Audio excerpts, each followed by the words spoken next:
1년에 한 번 입을까 말까 하는 한복을 입었는데 여러분들은 참 아름다우십니다. 저는 괜찮은지 모르겠습니다.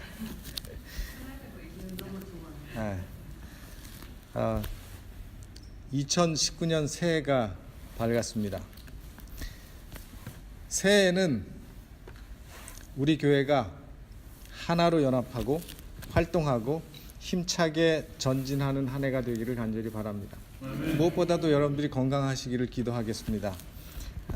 그래서 행복하고 또 문제 없는 한 해는 아니겠지만 문제는 항상 우리를 기다리고 있을 것입니다. 그러나 그 문제를 뛰어넘을 수 있고 그 문제가 우리를 쳐도 또 일어날 수 있는, 또 함께 일으켜 세울 수 있는, 함께 갈 수 있는 그런 교회가 되기를 간절히 바랍니다. 지난해 말에 우리 장로님이 과정 공부를 하시면서 이런 글을 맨 마지막에 읽으셨죠. 우리 동북교회는 예수님을 전심으로 사랑하는 교회, 예수님의 말씀을 전적으로 믿는 교회, 합심하여 성령 받기를 기도하는 교회, 사랑으로 하나 된 교회, 온 마음으로 재림을 사모하는 교회, 말씀 전파에 올인하는 교회, 성령 충만하여 지역 주민들과 인근 사람들에게 칭찬받는 교회, 많은 사람들이 가보고 싶은 교회, 다시 만나고 싶은 교인들이 있어 매 안식일마다 교회를 찾는 사람들의 수가 감당하기에 벅찬 교회로 변화되기를 기도합니다. 이 우리의 염원, 이 우리의 꿈이 하나씩 이루어지는 한 해가 되기를 간절히 바랍니다. 혼자는 못할 것입니다. 우리가 함께 해야 되고 우리가 함께 이렇게 만들어 갈 수 있다고 저는 확신합니다. 한 사람도 빠짐없이 이런 새로운 변화를 경험하는 2019년이 되기를 간절히 바랍니다. 1919년에 이 시애틀에 사는 사람들이 무엇을 가장 하고 싶어 하는지, 가장 많은 새해 결심이 무엇인지를 벌써 조사했어요. 그 조사한 거를 제가 이렇게 보니까 여전히 1위는 살 빼고 운동하는 거, 그게 1위예요. 항상. 작년에도 그게 1위였어요. 그게 38%, 운동 많이 하고 몸을 좀 날씬하게 하겠다. 그 두 번째는 뭔가 하면 돈을 좀 세이브하겠다. 그래서 지출을 아끼고 저축을 하겠다. 경제적으로 좀 탄탄한 그런 한 해를 만들고 싶다. 이게 제일 사람들이 많은 관심을 가지고 그렇게 한 해를 하겠다 하죠. 그 다음에 뭐 이제 여행하는 거 24%, 새로운 직장을 찾고 새로운 취미를 찾는 거 12%, 그 다음에 새로운 친구를 사귀는 거 11%, 그 다음에 사랑하는 사람을 만나는 것, 그 기타 3%, 뭐 이런 것들이죠. 여러분들은 새해 또 2018년 12월 31일 12시를 땡 치면서 어쩌면 그 전에 아니면 그 다음 날 아침에 어떤 새해 결심들을 하셨는지 모르겠습니다. 저는 개인적으로 새해 결심을 한 것들이 몇 가지가 있습니다. 저는 어떤 뭐 이런 눈에 보이는 것보다는 제 그 성격적으로 조금 더 성장하는 한 해가 됐으면 하는 그런 기도와 꿈을 가지고 있습니다. 제 성격을 조금 더 좋은 모습으로 바꿔보려는 그런 꿈을 가지고 하나님 앞에 기도를 했습니다. 우리 식구들이 모여서 함께 그런 얘기를 나누고 또 함께 노력하자고 기도했죠. 왜 새해가 중요한가? 왜 1월 1일이 중요하고 왜 새해 1월 달이 중요한가? 왜 1월이 되면 한 해가 바뀌면 사람들이 모두 신경을 쓰는가? 왜 한 해가 바뀌면 사람들이 새해 결심을 하고 새 출발을 한다고 하고 새로운 결심을 하는가? 거기에는 우리 사람들만이 가지고 있는 영적인 본능이 있기 때문에 그렇습니다. 그 영적인 본능이라고 하는 것은 좀 더 나아지려고 하고 좀 더 성장하고픈 그런 마음인 것입니다. 좀 더 나은 이상을 향해서 나아가려고 하는 그런 마음들이 우리에게 있기 때문에 그렇습니다. 동물들은 새해가 됐는지 묵은 해가 갔는지 아무 관심도 없어요. 그들은 그저 입에 먹는 것 그리고 그의 삶의 편안함만 있으면 만족하고 좋아하는 것입니다. 그러나 우리 사람은 그렇지 않습니다. 우리 사람은 영적인 갈급함이 있어요. 모든 사람들이. 그 갈급함을 향해서 우리는 끊임없이 나아가고 성장하기를 바라기 때문에 우리는 이 새해를 중요하게 생각하고 또 새로운 결심을 하게 되는 것입니다. 우리는 하나님께서 이 세상에 이 세계를 시작하시면서 시간을 주시고 우리의 삶은 그 시간 속에서 살아가도록 하셨기 때문에 하나님은 우리의 삶을 시간의 단위로 쪼개주셨어요. 그래서 그 시간의 단위를 통해서 우리가 새로운 결심을 하고 또 한 해를 마무리하고 또 하루를 마무리하고 한 달을 마무리하고 한 주를 마무리하고 이런 계속 우리 자신으로 하여금 새롭게 시작하는 기회들을 하나님이 주신 것입니다. 그런 기회들을 우리는 잘 사용해야 하리라고 저는 믿습니다. 여러분은 어떤 결심을 하셨고 이제 이 새해를 어떻게 시작하시렵니까? 이제 2019년에 긴 달력이 우리 앞에 펼쳐져 있습니다. 물론 이 2019년도 금방 지나가 버릴 것입니다. 여태 우리가 어떤 해가 그랬던 것처럼 금방 새해가 시작되면 또 금방 1월이 지나고 2월이 지나고 금방 여름이 되고 가을이 되고 한 해가 후딱 지나가 버릴 것입니다. 그러나 이렇게 우리에게 하나님께서 주신 또 새로운 한 해를 하나님께서 우리에게 주신 놀라운 기회를 어떻게 사용할지에 대해서는 우리가 다시 한번 깊이 생각하는 시간이 되어야 하리라고 저는 생각합니다. 성경 전도서에서는 말씀하기를 해 아래 새 것이 없다 그랬어요. 새 것이 없습니다. 우리의 결심은 예전에도 옛날 사람들이 예전에 또 우리가 늘 했던 결심입니다. 새로운 결심이 하나도 없습니다.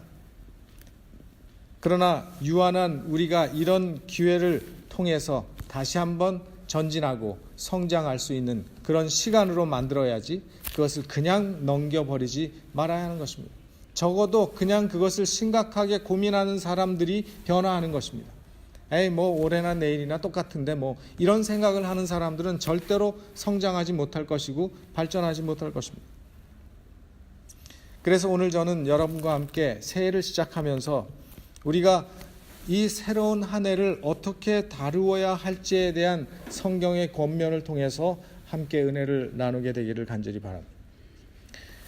마가복음 2장 22절에 예수님께서 이런 말씀을 하셨습니다.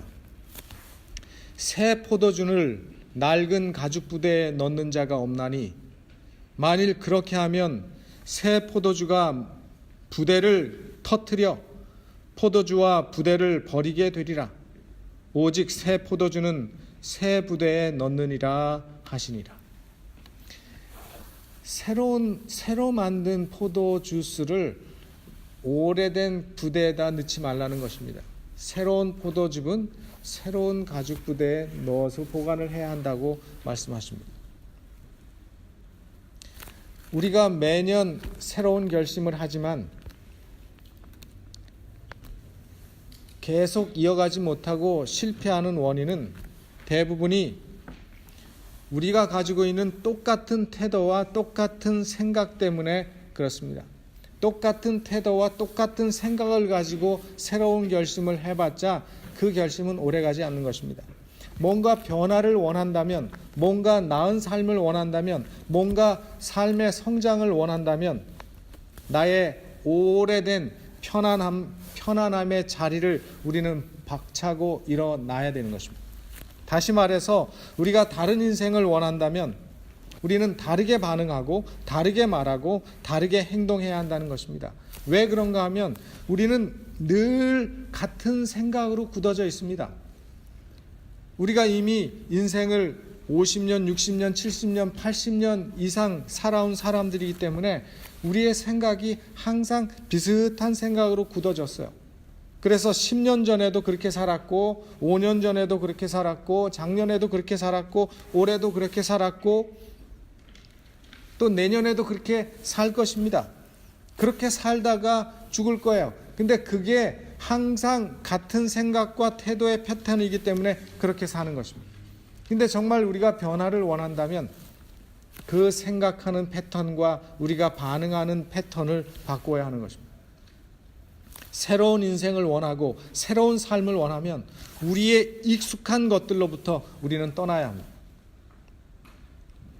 우리는 항상 어떤 사람이 이렇게 반응하면 내 마음속에서 그 말을 듣고 프로세스하는 게 딱 정해져 있어요. 그게 우리가 가지고 있는 성격에서 나오는 패턴이라는 거예요. 어떤 소리를 들으면 어떤 사람은 감사하고 긍정적인 생각을 하는 사람이 있는가 하면 어떤 똑같은 걸 봐도 항상 부정적인 생각으로 부정적인 쪽으로 기울어지는 사람들이 있어요. 그런 사람들은 참 불행한 것입니다. 그런 사람들은 정말 내가 왜 이렇게 내 자신의 마음이 불편하고 내 마음이 힘들고 감사하지 못하고 항상 부정적으로 가는지에 대해서 생각하고 고민해야 돼요. 그리고 그 패턴을 내가 깨지 않으면 그것은 계속 그렇게 갈 것입니다. 제가 이런 좋은 말을 들었습니다. 나무는 꽃을 버려야 열매를 맺습니다. 맞죠? 제가 그 말을 듣고 정말 멋진 말이에요. 나무는 꽃을 버려야지 열매가 맺게 되어 있습니다. 꽃이 떨어지지 않으면 열매가 절대로 맺지 않아요. 나무는 꽃을 버려야 열매를 맺고 강물은 강을 버려야 바다에 이릅니다. 스스로 꽃과 강이라는 현실에 안주하지 말고 더 넓은 세계로 나아가기를 노력하라고 말했어요. 꽃이 아름답지만 꽃이 버리기 싫지만 강 좋지만 그것을 버리고 거기서 탈피해야지만 더 넓은 바다로 나갈 수 있고 아름다운 꽃이지만 그것을 놓을 수 있는 마음이 있어야 그곳에서 아름다운 열매가 핀다고 하는 것입니다. 얼마나 멋진 말입니까? 하나님은 우리가 그렇게 날마다 새로운 피조물로 변화되기를 바라십니다. 저는 오늘 어떻게 하면 우리가 한 새 결심을 잘 끝까지 이끌어 갈 수 있을지, 어떻게 잘 출발할 수 있을지에 대해서 간단한 공식을 좀 여러분들에게 말씀드리려고 합니다. 영어로 출발이 뭡니까, 여러분? start. 그 글자를 기억하세요. start. 과거에는 우리가 어떤 아픔이 있었는지 어떤 나쁜 기억이 있었는지 상관없이 과거의 실수와 실패를 상관없이 하나님께서 우리에게 주신 새로운 한 해를 잘 살기 위해서 새롭게 시작해야 되는데 새롭게 시작하기 위해서 스타트를 기억하십시오. 스타트는 이 말의 첫 글자들. 새 출발의 공식. start, stop making excuse. 예외를 만들지 마십시오. 그 다음에 내 인생의 인벤토리를 한번 찾아보시라는 것입니다. Take an inventory of my life. 그 다음에 act in faith. 믿음으로 행동하고 실천하십시오. 그 다음에 네 번째, refocus my thought. 내가 결심하고 생각한 것들을 다시 한번 계속 재조명하고 재포커스를 그 초점을 맞추라는 것입니다. 그리고 마지막에 하나님을 의지하라는 거예요. 한 가지씩 한번 생각해 보도록 하겠습니다. 첫째, 예외를 만들지 말아라. 정말 여러분이 다시 새롭게 시작하려면 여러분이 실패할 때 우리는 연약하기 때문에 내가 결심해서도 또 실패합니다. 근데 그 실패할 때 여러분들이 예외를 만들지 말라는 거예요. 아유 내가 이래서 실패했는데. 이유는 많아요. 우리가 실패하는 이유가 참 많습니다. 왜 우리 옛말에 처녀가 애를 낳아도 할 말이 있다 그러잖아요. 이유가 없는, 합당한 이유가 없는 게 없어요. 다 이유가 있어요. 저마다 이유가 있어요. 근데 그 합당한 이유가 있다고 해서 그 실패를 그냥 정당화하지 마시기 바랍니다. 또 내 자신을 어떤 내가 처해 있는 상황이나 환경의 피해자로 보지 마시기를 바랍니다. 다른 사람들이 여러분을 아프게 할 수도 있고 다른 사람들이 여러분들에게 상처를 줄 수도 있어요. 그러나 여러분의 삶을 망가뜨릴 수 있는 사람은 다른 사람의 아픈 말이나 다른 사람의 그런 것이 아니라 내 자신이라는 거예요. 내가 그것을 상처로 안고 그걸 고민하고 그걸 상처를 받지 않고 받도록 허락하지 않으면 그 아픈 말이나 상처나 공격이 우리의 삶을 무너뜨릴 수 없는 것입니다. 성경은 우리에게 이런 권면을 합니다.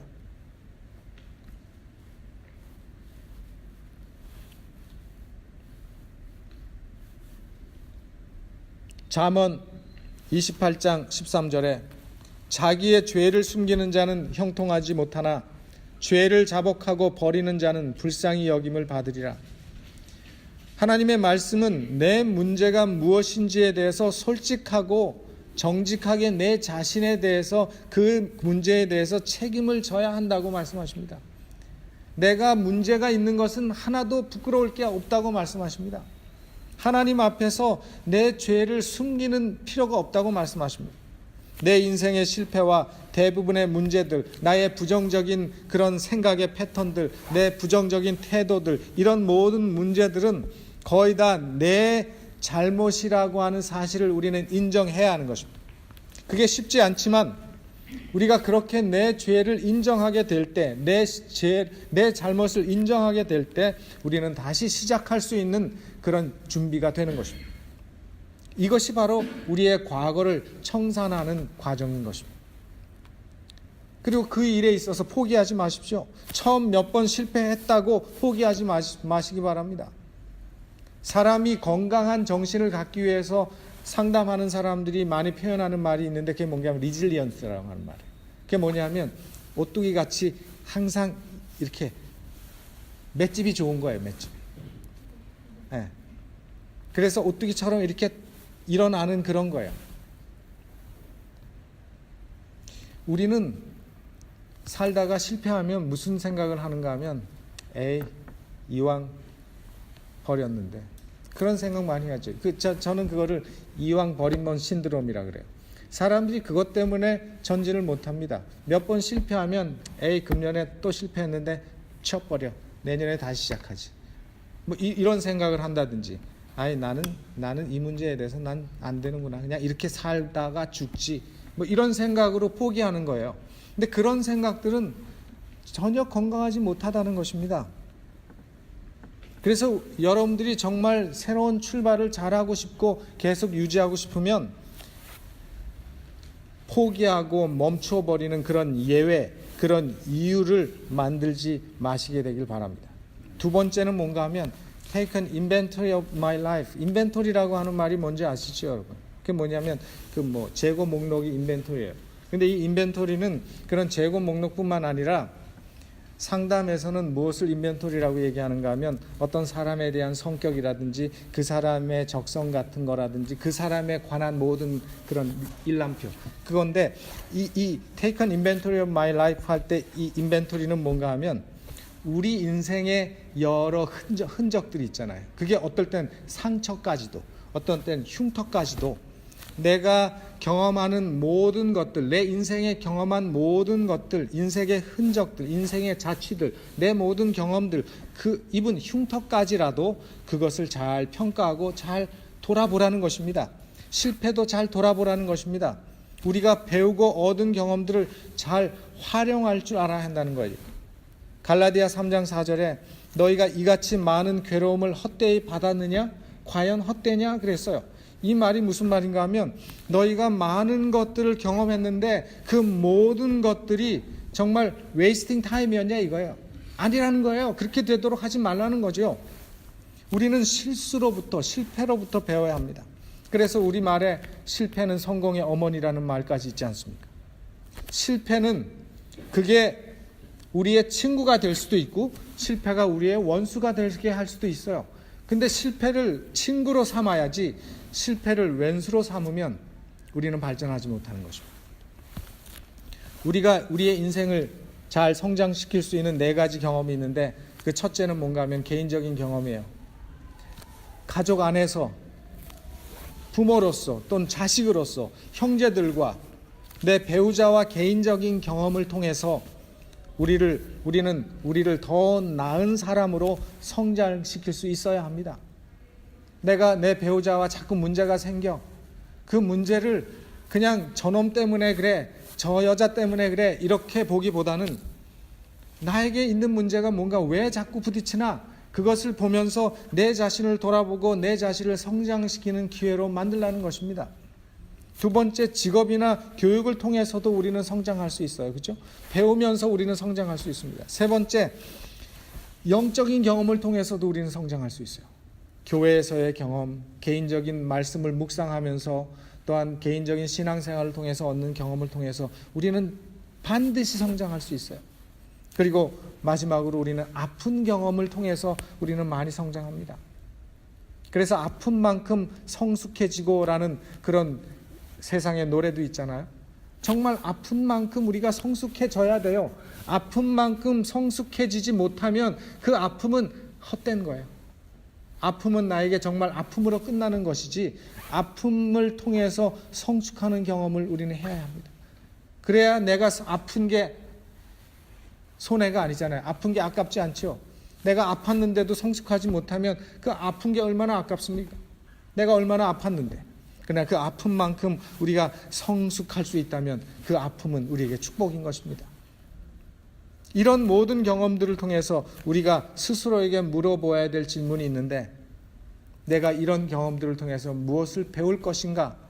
무엇을 배워야 하는가? 나이가 많다고, 세상에 오래 살았다고 성숙했다고 말할 수 없습니다. 그렇죠? 우리가 우리의 인생을 통해서 배우고 내 삶을 성장시키지 않으면 아까도 말씀드린 것처럼 10년 전에 살은 것과 똑같아요. 작년에 살은 모습과 올해도 그렇게 살 거예요. 그리고 내년에도 그렇게 살 거예요. 똑같은 실수, 똑같은 실패, 시작하고 반복하는 연속일 뿐이에요. 그러나 거기에서 우리가 이기고 내가 건강한지 내 자신을 살피는 그 태도와 그 생각의 과정이 우리에게 필요하다고 말씀하십니다. 내 옆에 누가 있는가? 내 가족들이 건강한가? 내게 좋은 친구가 있는지, 내 교회 형제들이 있는지, 내가 함께 의논할 수 있는 존재가 있는지, 누가 나를 도와줄 수 있는지, 그런 사람들이 내 옆에 한 사람이라도 있다면 우리는 행복한 사람이에요. 근데 사람이 한 사람이라도 없더라도 우리에겐 누가 계신가 하면 주님이 계시잖아요. 우리에겐 주님이 계시잖아요. 우리 주님은 언제나 거기에 계실 것입니다. 언제나 그 자리에 계셔서 우리를 도와주실 거예요. 그래서 믿음으로 실천하라고 말씀하십니다. 내가 뭔가 변화를 원한다면 믿음이 필요합니다. 마태복음 9장 23절에 믿는 자에게는 능치 못할 일이 없느니라. 여러분이 여전히 내 인생 이 모양 이 모습으로 똑같이 살기를 원하십니까? 아니면 더 나은, 좀 더 나은 삶, 좀 더 발전하고 좀 더 행복하고 좀 더 기쁘고 감사한 삶을 살기를 원하십니까? 그러면 여러분들이 믿음으로 시작하시길 바랍니다. 그 믿음은 죽은 믿음이 아니에요. 하나님의 도움을 의지하면서 실천하는 믿음인 것입니다. 그렇게 할 때 하나님께서 우리를 도와주실 것입니다. 네 번째는 리포커스 하라는 것입니다. 모든 지킬 만한 것 가운데 더욱 내 마음을 지키라. 생명의 근원이 이에서 남이니라. 여러분, 왜 이 말씀이 중요한가 하면 우리가 우울해지고 우리가 실망하고 우리가 절망하고 마음에 불만이 많고 마음속에 원망하는 마음이 있다고 한다면 그것은 우리가 그런 생각을 하고 있기 때문에 그래요. 어떤 걸 볼 때 내 생각의 패턴이 그쪽으로 자꾸 가기 때문에 그렇습니다. 우리를 그렇게 만드는 생각과 그 원인들, 그 경험들을 계속 내가 내 머릿속에서 가져오기 때문에 그렇습니다. 우리가 우리의 삶을 변화시키기를 원한다면 우리의 생각과 우리의 마음을 우리는 계속 점검해야 한다고 말씀하셨어요. 그리고 그 패턴에서 빠져나와야 합니다. 그게 우리의 마음을 지키는 길이에요. 다 성격이 다르잖아요. 성격이 다 다릅니다. 우리는 어떤 상황을 만나면 자동적으로 반응하고 자동적으로 가는 반응이 있어요. 그런데 그 태도와 반응하는 모습이 어떨 땐 나를 실망시키고 다른 사람을 아프게 한다면 어떻게 해야 되겠습니까? 그 패턴에서 우리는 빠져나와야 해요. 어떻게 해서든지 빠져나와야 하는 것입니다. 그것이 마음을 지키는 일이에요. 근데 그 빠져나오는 일은 우리가 할 수 있어요. 우리가 하는 일이에요. 다른 사람이 도와주지 못합니다. 내가 해야 될 일이에요. 로마서 12장 2절에 너희는 이 세대를 본받지 말고 오직 마음을 새롭게 함으로 변화를 받아. 우리의 오래된 생각의 패턴을 바꾸라고 말씀하십니다. 이 세대 본받지 말고 오직 마음을 새롭게 하라고요. 그 패턴을 바꾸라고 말씀하십니다. 그러면 변화가 일어난다고 말씀하세요. 초점을 새로운 것에 맞춰야 합니다. 늘 가던 패턴이면 기도로 구하시기 바랍니다. 내가 하나님 자꾸 이런 걸 생각이 자꾸 납니다. 제가 자꾸 이런 쪽으로 가려고 합니다. 하나님 도와주십시오. 그리고 그 초점을 그 문제에다 두지 말고 기도하는 걸로 하나님의 말씀으로 초점을 두시기 바랍니다. 우리가 행복하기를 원하고 성공하기를 원하십니까? 그 비결은 그 초점을 하나님께로 돌리는 것입니다. 하나님의 말씀을 묵상하는 것이라고 말씀합니다. 시편 1편 1절로 3절에 복 있는 사람은 오직 여호와의 율법을 즐거워하여 그 율법을 주야로 묵상하는도다. 그는 시냇가에 심은 나무가 철을 따라 열매를 맺으며 그 잎사귀가 마르지 아니함 같으니 그가 하는 모든 일이 다 형통하리로다. 성경을 읽는 자가 행복하다고 말씀하지 않고 묵상하는 자라고 말씀하셨어요. 여기 복 있는 사람이라고 번역을 했는데 사실은 이 번역이 복 있는 사람이 아니라 행복한 사람이라고 번역해야지 더 정확한 번역이에요.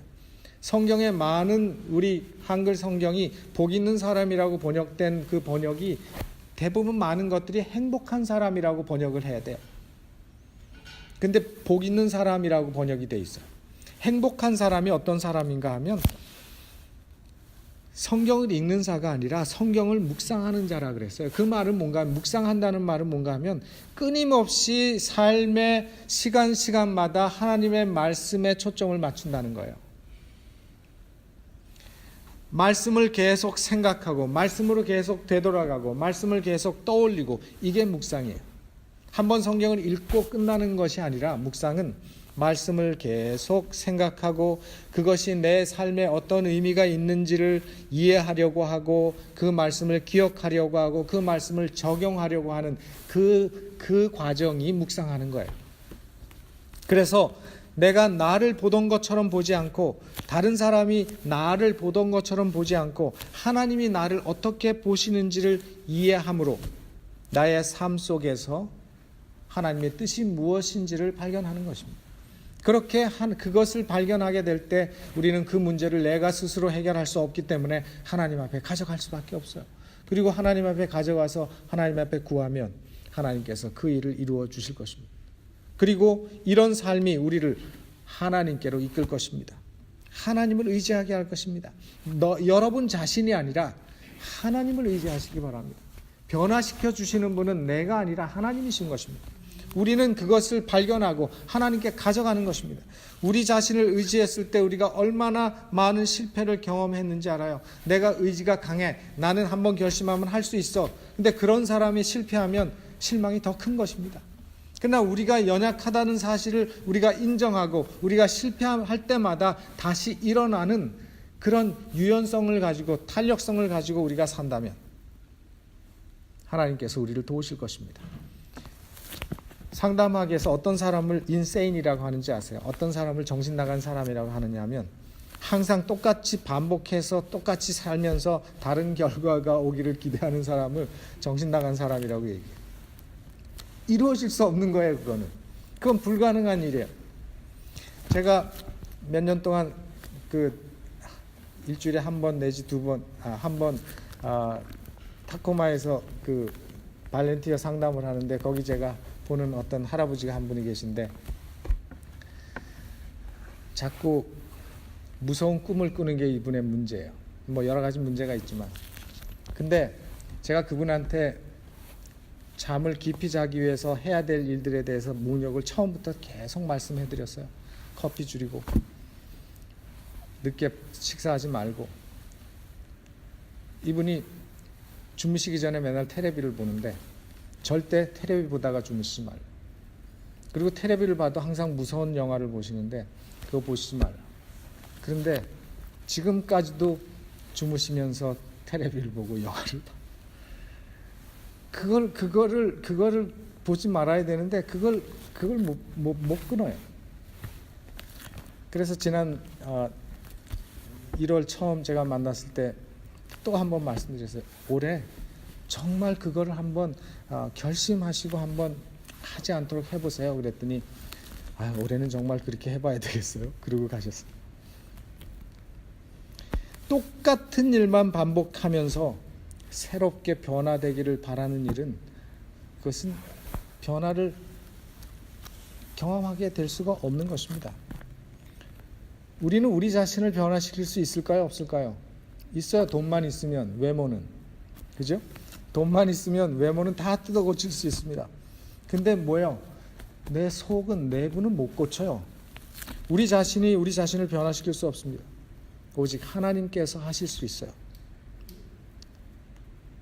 우리 그리스도인의 삶의 성공과 그리스도인의 삶의 변화와 거듭남은 내가 노력해서 얻어지는 것이 아닙니다. 오로지 하나님께 우리의 삶의 키를 내어 드릴 때 가능한 거예요. 스가랴 4장 6절에 분명히 하나님께서 말씀하셨어요. 이는 힘으로 되지 아니하고 능력으로 되지 아니하고 오직 나의 성령으로 되느니라. 우리 하나님은 변화의 전문가이십니다. 하나님은 우리를 새롭게 만들어 주실 수 있는 분이십니다. 우리가 새로운 한 해와 함께 새로운 삶을 시작하게 되기를 간절히 바랍니다. 하나님께서는 우리가 원하기만 한다면 우리에게 새로운 삶을 주실 것입니다.